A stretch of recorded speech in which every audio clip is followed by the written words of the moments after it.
All right, let's talk about one of the absolute best sci-fi films of the last decade, Edge of Tomorrow. Today, we're going to dive into a sequel concept that is so good.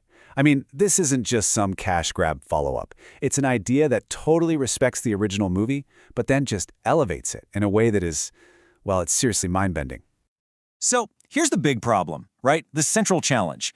The ending of the first movie felt perfect. It was so complete, so satisfying. You know the one. Cage wins, he gets the girl, he saves the world. So, where do you even go from there? What's left to tell?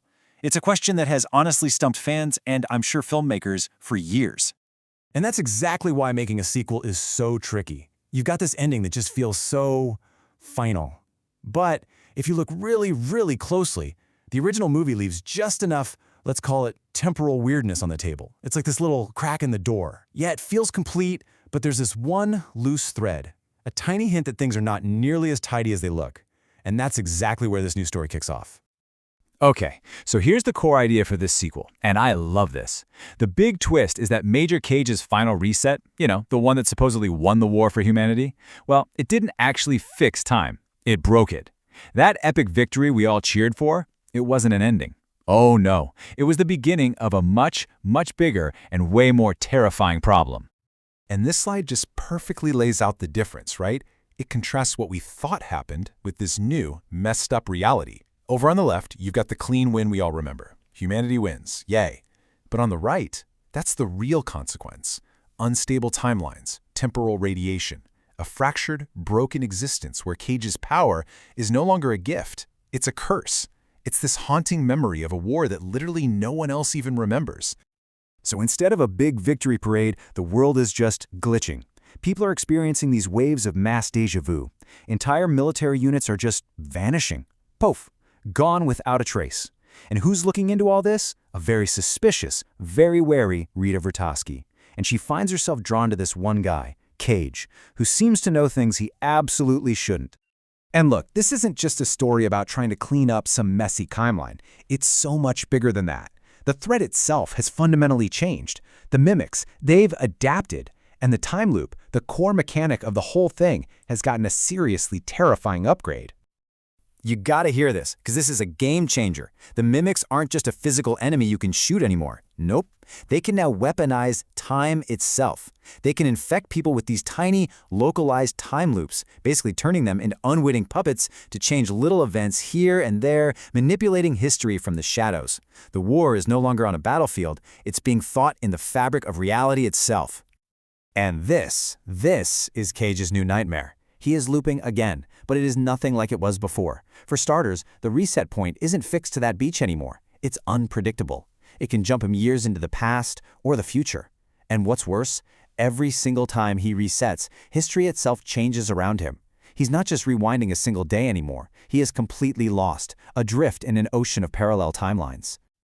So, as Cage and Rita start to piece things together, they realize the problem is so much bigger than they could have ever imagined.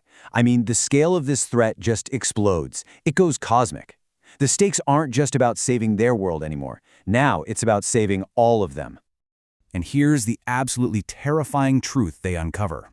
When Cage destroyed the Omega, it didn't actually die. Instead, it fractured reality itself, creating countless branching timelines where the mimics actually won the war. The Omega is now this distributed, multiversal consciousness. It's like a godlike being, and it's feeding on the energy of infinite wars happening across infinite Earths. Just let that sink in. So yeah, the fight isn't on a single front anymore. It's on an infinite number of them. I mean, how do you possibly win a war that you've already lost in a million other realities, all of which are starting to bleed into each other? The question is staggering. There's only one hope left. A plan of absolute last resort. It's a theoretical protocol to basically hijack the Omega's power, but not just to rewind a single day. Oh no, the plan is to reboot the entire universe, back to a state before the mimics ever even arrived on Earth. It is the ultimate undo button.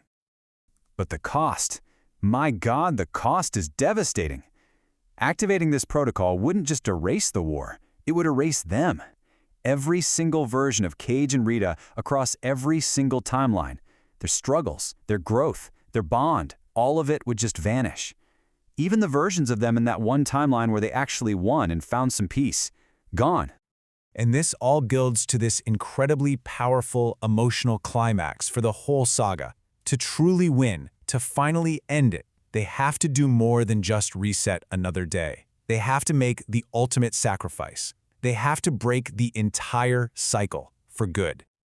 And it's Cage who steps up, the very same man who started this whole thing as a coward, desperate to escape his fate. He volunteers. He knows it's the only real way to end the war.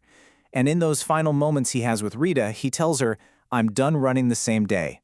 It's this beautiful final acceptance of who he is and what he has to do. So he activates the Omega Core. A light just engulfs him. And then everything stops. Just stops. Time, space, all those infinite warring realities, they all just fold in on themselves, resetting everything back to zero.